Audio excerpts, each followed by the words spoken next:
नमस्कार। आज अपन पढ़ेंगे basis of selection. Basis of selection या फिर वो बोलते हैं क्राइटेरिया ऑफ सिलेक्शन। तो सिलेक्शन के क्राइटेरिया कौन कौन से हैं आप सब लोग जानते हैं। फिर एक बार रिवीजन कर देता हूँ। इसमें आएगा एक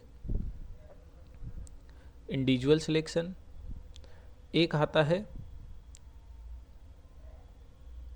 फैमिली सिलेक्शन, एक हो जाएगा अपना प्रोजेनी सिलेक्शन और एक हो जाएगा अपन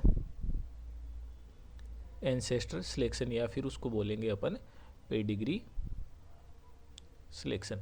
अच्छा, किसी भी इंडिविजुअल का जब अपन को सिलेक्शन करना है वो किस आधार पे अपन करेंगे, तो कोई भी इंडिविजुअल अपन जो सेलेक्ट करते हैं वो करते हैं ब्रीडिंग वैल्यू के आधार पर। अब पूछोगे कि ब्रीडिंग वैल्यू क्या होती है। ब्रीडिंग वैल्यू वो होती है जो ये क्या होती है, sum of the gene of average effect. मतलब जो जीन पिता से किस में आई है, पिता से या माता से किस में आई है, इंडिविजुअल में आई है, उसको अपन क्या बोलेंगे, कौन सी जीन आई है, उसके कौन से करेक्टरिस्टिक्स आए हैं, सुपीरियर आए हैं या इन्फीरियर आए हैं। तो उस बेस पे अपन क्या कैलकुलेट करते हैं, ब्रीडिंग वैल्यू अपन कैलकुलेट करते हैं। ठीक है, तो आज के अपन इस लेक्चर में पढ़ेंगे अपन इंडिविजुअल सिलेक्शन। मतलब अपन को एनिमल का सिलेक्शन करना है, इंडिविजुअल का सिलेक्शन करना है, वो उसके खुद के परफॉर्मेंस के आधार पे करना है। तो अगर मैं इसकी डेफिनेशन बनाना चाहूँ तो कैसे बनेगी कि जो ब्रीडिंग वैल्यू है, ठीक है, estimation of breeding value on the basis of oven performance of individual. ठीक है, इंडिविजुअल के खुद की परफॉर्मेंस के आधार पर अपन क्या कर रहे हैं, ब्रीडिंग वैल्यू डिसाइड कर रहे हैं।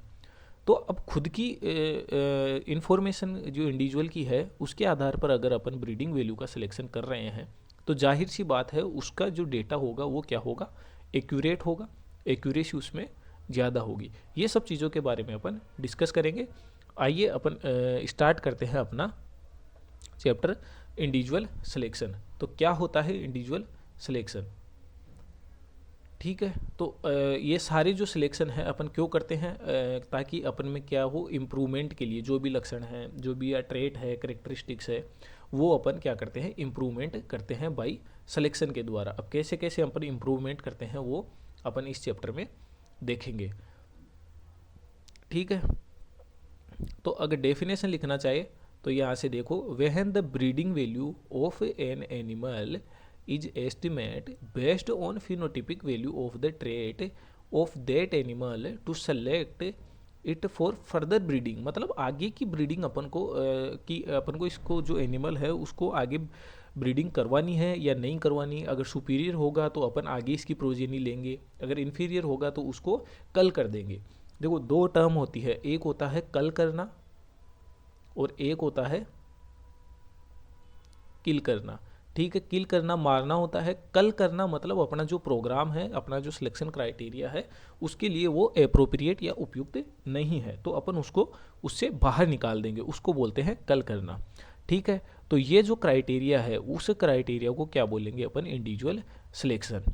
ठीक है, और performance of testing because individuals own performance, मतलब जो इंडिविजुअल्स की खुद की परफॉर्मेंस है, is taken as a measures of the breeding value. वही बात इसने घुमा के वापस लिख दी।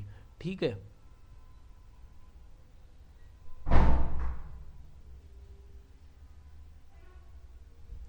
ठीक है, तो इसको क्या बोलेंगे अपन, इंडिविजुअल सिलेक्शन बोलेंगे।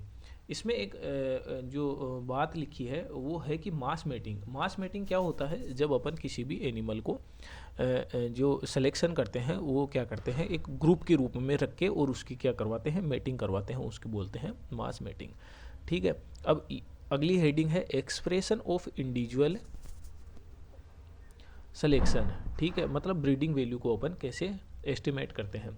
तो ब्रीडिंग वैल्यू को अपन एस्टिमेट करते हैं एक डेविएशन के द्वारा। देखिए पॉपुलेशन का डेविएशन कितना है और उसका इंडिविजुअल का कितना है। जैसे मान लो मैंने हर्ड का कोई एवरेज निकाला, मेरे पास हर्ड है, उसका एवरेज, अगर हर्ड को मैं मिल्क की बात करता हूँ तो अगर मिल्क एवरेज 1500 लीटर क्या कर रही है, 1500 लीटर अपना क्या है, हर्ड का एवरेज है। मतलब जिसमें जो दूध देने वाली गायें हैं उसको अगर मैंने एवरेज में कन्वर्ट किया तो मतलब एक गाय 1500 लीटर पर ब्यात दूध दे रही है अपन को। ठीक है, फिर मैं किसी इंडिविजुअल का सिलेक्शन करूँगा और किसी इंडिविजुअल का जो पर ब्यात जो मिल्क प्रोडक्शन है वो देखूंगा। अगर वो उसका है 2300 लीटर, तो ये डिफरेंस कितने का है, ये डिफरेंस हो गया 800 लीटर का। तो ये जो 800 लीटर है ये इस इंडिविजुअल की क्या है, ब्रीडिंग वैल्यू है। ठीक है, मतलब कितना डेविएशन है, कितना डिफरेंस है उसके हर्ड एवरेज से। तो यही बात आपको यहाँ बोली गई है कि breeding value of an individual is estimated from the phenotypic value of that individual as a deviation, मतलब कितना डिफरेंस है फ्रॉम द पॉपुलेशन मीन से कितना डिफरेंस है, ये उसको बोलते हैं selection differential. Time the heritability of the trait and known as a probable breeding value, मतलब उसको अपन क्या बोलेंगे, उसकी ब्रीडिंग वैल्यू बोलते हैं। ये ब्रीडिंग वैल्यू का फॉर्मूला है जिसमें P यहाँ पे है पॉपुलेशन मीन और हेरिटेबिलिटी H² है हेरिटेबिलिटी और ये है सिलेक्शन डिफरेंशियल। देखो एक बात याद रखना कि जब ये मान लो कोई भी डैम है और ये क्या है सायर, इन दोनों के क्रॉस से अपन ने क्या किया, इंडिविजुअल अपने पास सेलेक्ट किया। ठीक है, अब इनका जो डिफरेंस है, जैसे मान लो ये 500 दे रहा था, सॉरी सायर नहीं डैम, ये 500 लीटर दूध दे रहा था और ये 700 लीटर दूध दे रही है। तो अब जो 500 है वो सारा का सारा एज इट इज तो हेरिटेबल हुआ नहीं है, क्योंकि ये तो क्या है अपनी हाफ करेक्टर ही क्या कर सकता है, डैम इनहेरिट कर सकता है या फिर अगली संतति को प्रोवाइड करवा सकता है। कुछ तो इसका भी आया होगा, पूरे मतलब जितना भी अपने पास जो अपने पास करेक्टर्स हैं वो पूरे इनहेरिट नहीं होते, कुछ ही ट्रेट क्या होते हैं, हेरिटेबल होते हैं। तो अपन इस सिलेक्शन डिफरेंशियल को, ये जो सिलेक्शन डिफरेंशियल है ये पूरा इनहेरिट नहीं होता है, पूरा आनुवांशिक नहीं होता है, पूरा दूसरी संतति में नहीं जाता है, इसका कुछ पोर्शन जिसको बोलते हैं अपन हेरिटेबिलिटी, ठीक है, वही पोर्शन किस में जाता है, अगली संतति में जाता है। और हेरिटेबिलिटी की जो रेंज होती है वो कितनी होती है, 0 से 1 के बीच में इसकी रेंज होती है। वो किस में ऐड हो जाएगी, पॉपुलेशन मीन में ऐड हो जाएगी। ठीक है, तो यही लिखा होगा आगे कि probable breeding value so estimate is the genetic superiority और inferiority of the individual in comparison to population mean. मतलब जो पॉपुलेशन का मीन है, अगर उससे जो मतलब पॉपुलेशन का मीन है उससे इंडिविजुअल का मीन अगर अपने पास कम आया है तो मतलब वो इन्फीरियर है, और उससे ज़्यादा आया है तो वो क्या है, सुपीरियर। और ज़्यादा है तो कितना ज़्यादा है, वो है उसकी ब्रीडिंग वैल्यू। ठीक है, अब एक टर्म आती है एक्यूरेसी ऑफ सिलेक्शन। तो एक्यूरेसी जो होती है, जो हमेशा याद रखना, ये रूट होती है किसका, हेरिटेबिलिटी का। ठीक है, हेरिटेबिलिटी का क्या होती है, रूट होती है। और ये एक्यूरेसी को अपन डिफाइन करना चाहे तो ये होता है कि जो रिलेशन है किसके बीच में, रिलेशन फिनोटिपिक वैल्यू और ब्रीडिंग वैल्यू के बीच में जो रिलेशन है वो क्या कहलाता है, उसका एक्यूरेसी कहलाता है। और ये किसका है, स्क्वायर रूट ऑफ हेरिटेबिलिटी। ठीक है, यही लिख रखा है, देखो breeding value depend on the correlation correlation of breeding value and phenotypic value, that how closely these two are related, मतलब वो आपस में कितना रिलेट करते हैं। The correlation between breeding value and phenotypic value is equal to the square root of heritability. मतलब इसका जब ये करेंगे तो इसको बोलते हैं RAP बराबर H, ये हो जाएगा इसका फॉर्मूला। देखो R क्या है, कोरिलेशन किसके बीच में है, एक मतलब क्या है यहाँ पे, एडिटिव जीन। एडिटिव का मतलब होता है जो इनहेरिट होगी, जो मतलब नेक्स्ट उसमें जाएगी। मतलब क्या है, ब्रीडिंग वैल्यू। एक का मतलब है ब्रीडिंग वैल्यू और P का मतलब है फिनोटिपिक वैल्यू। मतलब कोरिलेशन है किन किन के बीच में, ब्रीडिंग वैल्यू और फिनोटिपिक वैल्यू के बीच में, जिसको अपन क्या बोलेंगे, अपन एक्यूरेसी बोलेंगे। ठीक है, कितना एक्यूरेट है अपना जो जो ब्रीडिंग वैल्यू से अपन जो प्रिडिक्ट कर रहे हैं वैल्यू, वो कितनी अपनी एक्यूरेट है उसके बारे में अपन पता लगाते हैं. Therefore the accuracy of predicting the breeding value of an animal based on its own performance will be increased with the increase of heritability. मतलब ये इसके खुद के परफॉर्मेंस है, खुद के परफॉर्मेंस के आधार पे अपन सिलेक्शन कर रहे हैं इंडिविजुअल के. तो जितना हेरिटेबिलिटी ज़्यादा होगी उतनी ही क्या होगी, एक्यूरेसी ज़्यादा होगी. And the progeny performance will come close to the phenotypic value. मतलब अपन ने देखा कि एक्यूरेसी क्या बताती है. एक्यूरेसी बताती है, देखो ऊपर, एक्यूरेसी यही बताती है कि वो फिनोटिपिक वैल्यू से उसकी ब्रीडिंग वैल्यू कितनी क्लोज है. तो यही वो बता रहा है. The effort must be made to get accurate and higher estimation of heritability by reducing the environment variation. ये अपन हर वीडियो में देख रहे हैं कि जो एनवायरमेंट फैक्टर है वो क्या करेगा, एक्यूरेसी का रिडक्शन करेगा ही करेगा. क्योंकि एनवायरमेंट डेविएशन जो एनवायरमेंट डेविएशन है वो कौन कौन से हो सकते हैं. एनवायरमेंटल वेरिएशन, मैनेजमेंटल आस्पेक्ट हो सकते हैं, फीडिंग आस्पेक्ट हो सकते हैं, खुद की एनवायरमेंट कंडीशन के आस्पेक्ट हो सकते हैं. तो ये जो सारी इफेक्ट्स है वो भी क्या करेंगे, उसकी जो एक्यूरेसी को है वो डिक्रीज करेंगे. The accuracy of individual selection can further be increased by estimating the heritability based on repeated records. क्योंकि रिपीटेड रिकॉर्ड्स का देखो एक एडवांटेज है कि अपना जो इन्वायरमेंटल वेरिएशन आ रहा था, ये इन्वायरमेंट वेरिएशन क्या होता है, इसमें रिड्यूस हो जाता है जब अपन मल्टीपल रिकॉर्ड्स लेते हैं. तो इससे क्या होता है, अपनी एक्यूरेसी और बढ़ेगी. ठीक है, ये वैसे ही है जैसे आपने एक क्वेश्चन को आज पढ़ा तो आपको कम याद हुआ.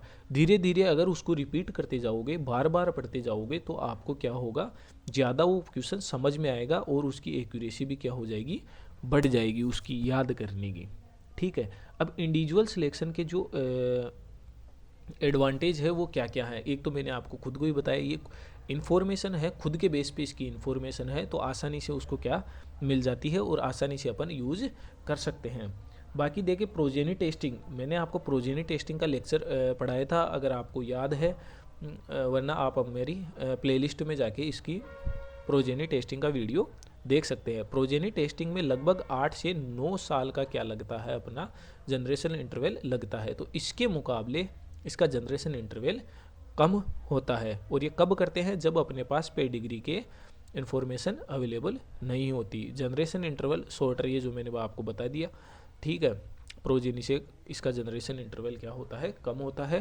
ये डायरेक्ट एस्टिमेशन देता है, not on the basis of relatives, क्योंकि इसके खुद के डेटा हैं अपने पास. इसलिए it allow to greater selection differential because the breeding value of all the individuals can be estimated, while in case of progeny testing only a few individuals may be progeny tested as a parents. मतलब देखो progeny testing में अपन किस, देखो सबसे पहले progeny testing अपन किसके लिए करते हैं, सायर के लिए, और लगभग 8 से 10 अपन सायर सेलेक्ट करते हैं. तो इसमें क्या है, नंबर ऑफ पेरेंट्स की संख्या क्या है, कम है. जबकि इसमें इंडिविजुअल सिलेक्शन में अपन नंबर ऑफ पेरेंट्स की संख्या क्या कर सकते हैं, ज़्यादा ले सकते हैं. और अगर बात लिमिटेशन की बात करेंगे, तो लिमिटेशन में अपन क्या कर सकते हैं, एक तो जो सेक्स लिमिटेड ट्रेड्स है उनके लिए ये लागू नहीं होता है. जो मतलब या तो कुछ ट्रेड ऐसे होते हैं जो या तो फीमेल में होंगे या फिर मेल में होंगे, उनके लिए ये इंडिविजुअल सिलेक्शन नहीं होता है. उसके लिए फिर अपन कौन सी करेंगे, प्रोजेनी टेस्टिंग. ठीक है, एक ऐसे जो ट्रेट हैं जो क्या कर सकते हैं, मतलब आफ्टर जो डेथ होने के बाद में क्या होते हैं, एक्सप्रेस होते हैं. जैसे कि अपना कार्कस ट्रेट है. कार्कस कब आएगा, जब एनिमल स्लोटर के लिए जाएगा और उसकी जो कार्कस का जो ड्रेसिंग परसेंटेज निकालेंगे, उस बेस पे अपन क्या करेंगे, उसको डिसाइड करेंगे. तो कार्कस ट्रेट के लिए अपने पास डेटा अवेलेबल नहीं होगा. इसलिए इसकी स्टडी अपन दूसरे टेस्ट के द्वारा करते हैं. और ये एक होता है कि लो हेरिटेबल जो ट्रेट होते हैं उसके लिए भी क्या नहीं होता है, ये एप्लीकेबल नहीं होता है. इसके लिए कौन से होते हैं, ये हाई हेरिटेबल ट्रेट के लिए एप्लीकेबल होता है. ठीक है, क्योंकि इससे क्या होती है, एक्यूरेसी किस पे भी डिपेंड करती है, अपनी हेरिटेबिलिटी पे.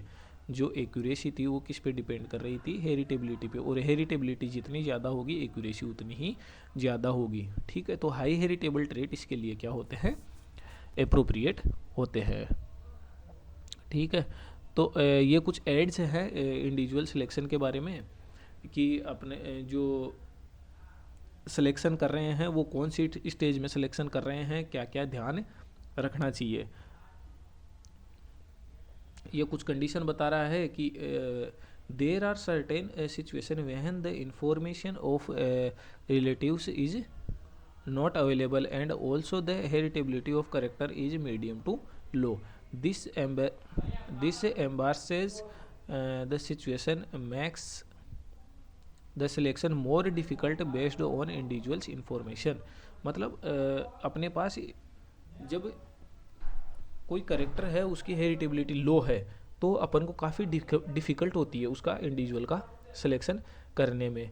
It may also happen to early selection is required before the final trait is expressed by the animal, मतलब उसमें टाइम लगता है। When heritability of the trait is low, the repeated recording of the same animal can be used to improve the estimation of real breeding value और real producing ability. मतलब अभी जैसे मैंने बताया कि रिकॉर्ड को बार बार करने पे उसमें एक्यूरेसी आती है। ठीक है, बार बार जब मल्टीपल रिकॉर्ड्स लेंगे तो उसमें क्या आएगी, अपने पास एक्यूरेसी आएगी। ठीक है, अब है इसका एडिशनल रिकॉर्ड। पहला है इसमें एडिशनल रिकॉर्ड कि जो कुछ ट्रेट हैं जिसमें अपन मल्टीपल जो रिकॉर्ड अवेलेबल हो सकते हैं। जैसे मिल्क का डेटा है, मिल्क है, लैक्टेशन लेंथ है। ठीक है, डेयरी केटल में, एग प्रोडक्शन पोल्ट्री में है, फ्लीस प्रोडक्शन शिप में है। ठीक है, ये इसके कुछ एडवांटेज है।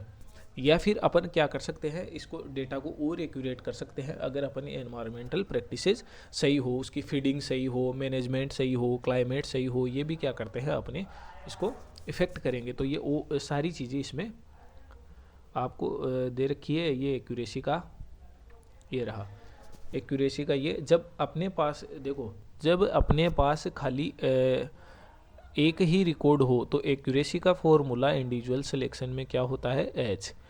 लेकिन ये बोल रहा है कि जब एन रिकॉर्ड हो, ये देखो n record will be equal to, ये देखो एक्यूरेसी किसके, एन रिकॉर्ड की हो तो ये अपन उसमें फॉर्मूला लगाएंगे, n h square divided by 1 plus n minus 1 into r का पूरे का इसका रूट हो जाएगा। ये क्या है, ये इसका रेशियो है, एफिशिएंसी बता रहा है, रिलेटिव एफिशिएंसी। रिलेटिव एफिशिएंसी बता रहा है, जो क्या कर रहा है, हेरिटेबिलिटी की रेशियो ले रहा है। ये यही लिख रखा है, obtain as the ratio of gain from selection on mean of n records और over the gain from single record selection and will be. Single record के आगे कितना है, तो सिंगल रिकॉर्ड का क्या होता है, एच स्क्वायर। तो इसने रेशियो ले रखा है multiple record divided by single record. तो मल्टीपल रिकॉर्ड का जो अपने पास एक्यूरेसी का फॉर्मूला था ये था, और सिंगल रिकॉर्ड का ये था। इससे क्या हुआ, हेरिटेबिलिटी की प्रॉब्लम अपने पास ख़त्म हो गई, हेरिटेबिलिटी क्या हो गई, हट गई। The selection of repeated record is always more efficient then selection on a single record. ये आपको सबको पता है। अब देखो ये एक्यूरेसी कब कब बढ़ सकती है,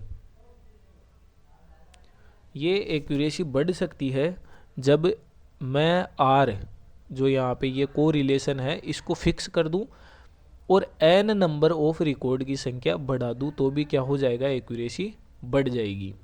या फिर इसको मैं क्या कर सकता हूँ, कम कर दूँ, क्योंकि ये डिनोमिनेटर में है तो इसको कम कर दूंगा तो इसकी संख्या भी क्या, एक्यूरेसी भी क्या हो जाएगी, अपने बढ़ जाएगी।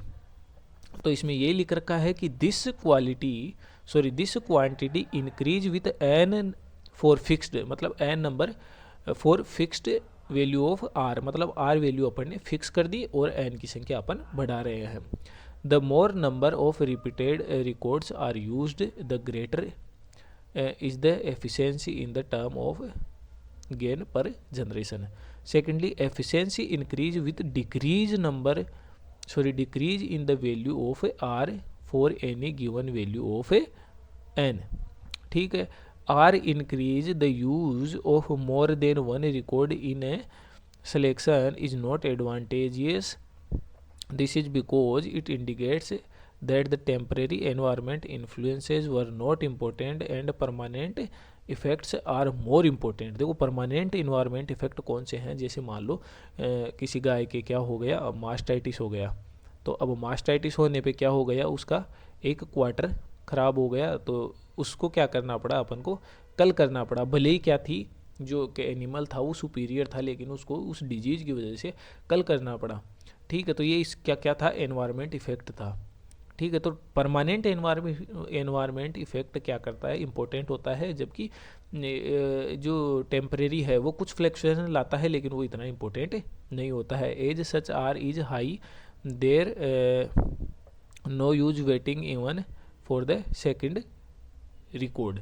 ठीक है, अगर अपने पास पहले से आर हाई है, मतलब जो कोरिलेशन है वो पहले से हाई है, तो अपन को क्या कर देना चाहिए, उसको कल कर देना चाहिए, बजाय सेकंड रिकॉर्ड उसका यूज नहीं करना चाहिए। Use of many records in the selection is useful for the trait which are more variable from time to time in a individual's life. मैंने आपको पहले ही बताया कि अपन बार बार रिकॉर्ड करेंगे तो उसमें क्या होगा, जो टेम्परेचर, जो लिटिल वेरिएबल जो ट्रेड्स है उसका क्या हो जाएगा, रिडक्शन हो जाएगा। ठीक है, more affected by temporary environment effect, मतलब उसमें मैंने आपको पहले बता दिया कि टेम्परेरी जो इन्वायरमेंट इफेक्ट है वो काफ़ी कम हो जाएगा जब अपन क्या लेंगे, मल्टीपल रिकॉर्ड्स लेंगे। यही बात इसमें लिखी है। अब अपन देखते हैं कि इसके डिसएडवांटेज क्या क्या डिसएडवांटेज है। अब देखो, it results in increase cost because the animal has a keeped till more than one record is available. जैसे मैंने मान लो मिल्क का डेटा ही ले लेता हूँ, मिल्क का मैंने एक लैक्टेशन का क्या ले लिया, डेटा ले लिया, लेकिन मेरे को और डेटा चाहिए तो मैं उसको क्या करूँगा, 2-3 लैक्टेशन के लिए रखूँगा। अब 2-3 लैक्टेशन के लिए रखूँगा तो ऑटोमेटिक आपको पता है कि उसकी कॉस्ट बढ़ जाएगी, मेरे को उसको पालना भी पड़ेगा, उसको खिलाना भी पड़ेगा, तो कॉस्ट क्या बढ़ जाएगी जब अपन रिकॉर्ड क्या कर देंगे, बढ़ा देंगे। और जनरेशन इंटरवल भी क्या हो जाएगा, बढ़ जाएगा, ओबियसली टाइम बढ़ जाएगा तो जनरेशन इंटरवल भी बढ़ जाएगा। और इसके एवज में जो अपना जो पर यूनिट टाइम का जो जेनेटिक गेन था वो क्या हो जाएगा, जो genetic gain of time in comparison to base on single record, मतलब जो इतना सिंगल रिकॉर्ड में जेनेटिक गेन था उसमें मल्टीपल रिकॉर्ड में वो जेनेटिक गेन क्या हो जाएगा, कम हो जाएगा। जेनेटिक गेन क्या होता है, मैंने आपको पहले ही बताया कि जो डिफरेंशियल अपन ने शुरू में देखा था किसका, पॉपुलेशन मीन का इंडिविजुअल मीन से कितना डिफरेंस है और वो कितना हेरिटेबल होके उसमें जा रहा है, जीन फ्रिक्वेंसी कितनी जा रही है। ठीक है, ये देखो जितनी डिजायरेबल जो अपन अच्छी अच्छी जीनें हैं, जितनी डिजायरेबल जीन इंडिविजुअल में जाएगी उसका जेनेटिक गेन उतना ही क्या होगा रे, अच्छा होगा। तो उसको क्या बोलेंगे, जेनेटिक गेन, या फिर इसका दूसरा टर्म होता है response to selection. Genetic gain को अपन क्या बोलते हैं, रेस्पॉन्स टू सिलेक्शन भी बोलते हैं। The selection differential is reduce because the variation decrease in the calculating the mean. ये बोल रहा है कि इसमें जो सिलेक्शन डिफरेंशियल अपन जो शुरू में देखे थे वो भी क्या हो जाता है, रिड्यूस हो जाता है। देखो शुरू में से अगर मैं 10 में से 5 गए तो अपने पास सिलेक्शन डिफरेंशियल 5 आया। दूसरा, अगर मीन रिकॉर्ड करेंगे तो ये कम होता जाएगा, 8 से 5, तो इसका सिलेक्शन डिफरेंशियल यहाँ ज़्यादा था लेकिन यहाँ क्या हो गया, कम हो गया। तो सिलेक्शन डिफरेंशियल कम होने से जो जेनेटिक गेन है वो ऑटोमेटिक कम हो जाता है। ठीक है,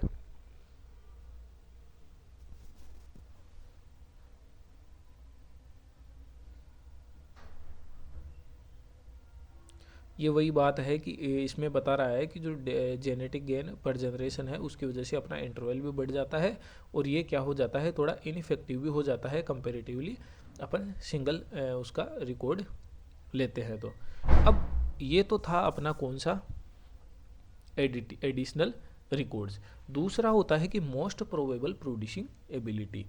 सबसे पहले ये ध्यान रखो, इसकी मोस्ट प्रोबेबल प्रोड्यूसिंग एबिलिटी ये डेम के लिए यूज होता है, मतलब फीमेल के लिए,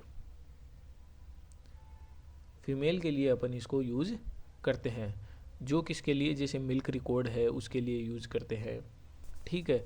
तो मोस्ट प्रोबेबल प्रोड्यूसिंग एबिलिटी वो अपन नेक्स्ट लेक्चर में अलग से इसका चैप्टर है उसमें पढ़ेंगे। इसका जो प्रोबेबल ब्रीडिंग वैल्यू का जो फॉर्मूला होता है वो होता है इसका जो herd average plus n h square 1 plus n minus 1 r mothers का एवरेज माइनस हर्ड का एवरेज, ये इसका फॉर्मूला होता है। 0.5 हो रहेगा, ठीक है। अब यूज ऑफ पार्ट रिकॉर्ड्स, इसका मतलब है कि अपन थोड़ा सा पार्ट ही ले लेते हैं, जिससे क्या हो जाता है, जनरेशन इंटरवल कम हो जाता है। जैसे मान लो मेरे पास लैक्टेशन की लेंथ के लिए मेरे पास ये कर्व था, तो मैं इसके पीक यील्ड से ये इधर का वैल्यू लेके इधर की वैल्यू क्या कर लूँगा, डिटरमाइन कर लूँगा, एजम्पशन कर लूँगा। तो मैं ये आधा पोर्शन है ये ही इसका क्या करूँगा, यूज़ करूँगा, ठीक है। और उससे मैं क्या कर लूँगा, जेनेटिक गेन निकाल लूँगा। तो इससे क्या बचेगा, मेरा टाइम बच जाएगा, प्लस जनरेशन इंटरवल भी क्या हो जाएगा, कम हो जाएगा। तो अगले लेक्चर, तो आज के लिए अपन इतना ही पढ़ेंगे, और अगले लेक्चर में सबसे important topic method of selection, मतलब सिलेक्शन जो भी करते हैं अपन एक ट्रेट के लिए सिलेक्शन नहीं करते हैं, एक या एक से अधिक ट्रेट के लिए सिलेक्शन करते हैं, क्योंकि एक ट्रेट के लिए सिलेक्शन करने जाएंगे वो अपने लिए महंगा पड़ेगा। तो एक से ज़्यादा ट्रेट के लिए जब सिलेक्शन करते हैं तो वो कैसे कैसे करते हैं, ये बहुत ही इम्पोर्टेंट टॉपिक है जो अपन नेक्स्ट लेक्चर में पढ़ेंगे। तब तक के लिए जय हिंद, जय भारत।